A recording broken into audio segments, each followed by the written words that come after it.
Баршаңызға қайырлы күн достар, мен каналыма қош келдіңіздер. Бүгін сіздермен песочный, яғни үгітілмелі универсальный қамыр әзірлейтін боламыз.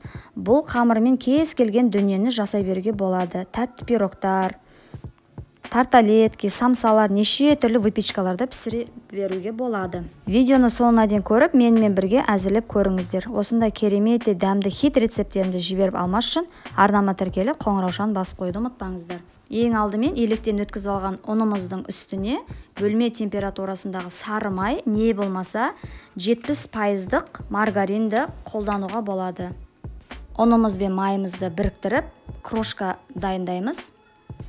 Айранымыздың, менің қолдың айран қолдандым. Айранымыздың үстіне содамызды, тұзымызды салып, екеуін жақсылап араластырғанда реакция жүретін болады. Енді ұнымыздың үстіне айранымызды құйып, екеуін жақсылап біріктіріп, қамыр илейтін боламыз.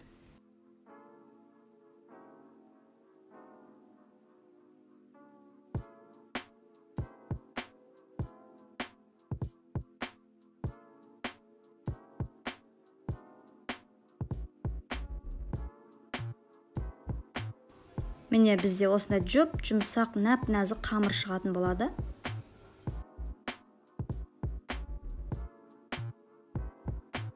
Ең алдымен салмасын дайындаймыз.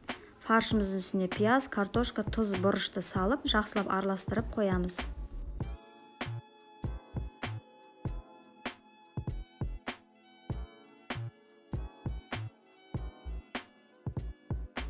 Ең алдымен етті бәліш әзірлейтін боламыз.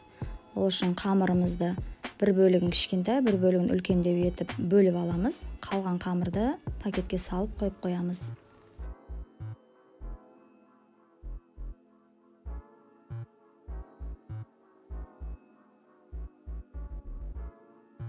Үлкендеу кесіп алған қамырымызды жайып, противенге төсеп, салмасын салып, кішкентай бөлігін жайып, бетіне қойып, өріп шығатын боламыз айналасын.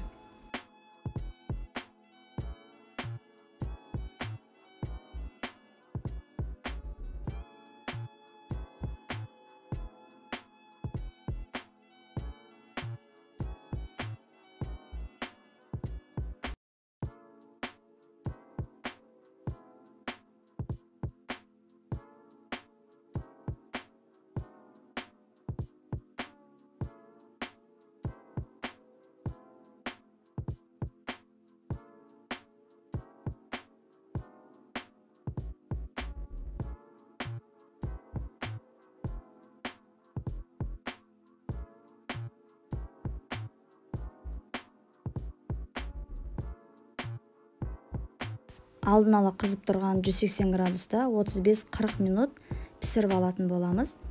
Міне біздің бәлішіміз дайын болды. Өте нәп-нәзік, дәмді болып шығады. Әзірлеп көріңіздер.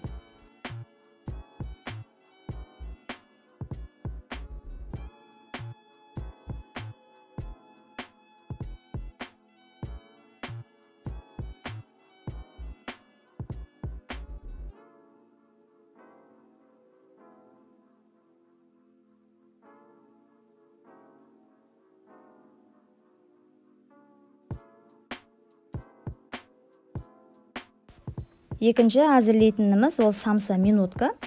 Қамырымызды 30 граммнан 50 дана етіп бөліп аламыз. Тараздың көмегімен салмасына кез келген салманы қолдануға болады.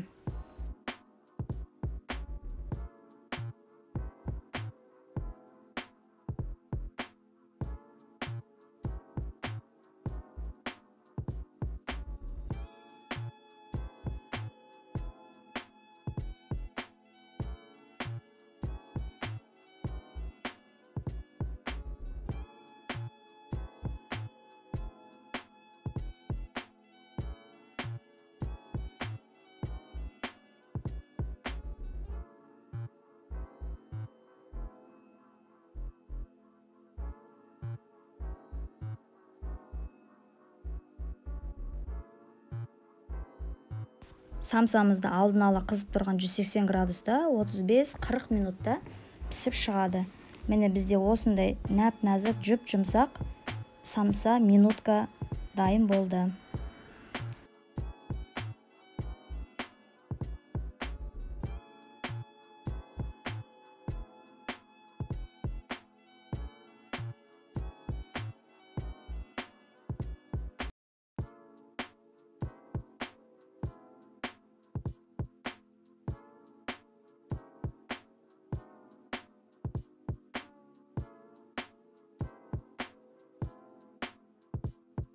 Үшінші әзірлейтініміз ол самса на шпажках. Қамырымызды теңдей етіп үшке бөліп, ортасына кез келген салмамызды салып түйетін боламыз.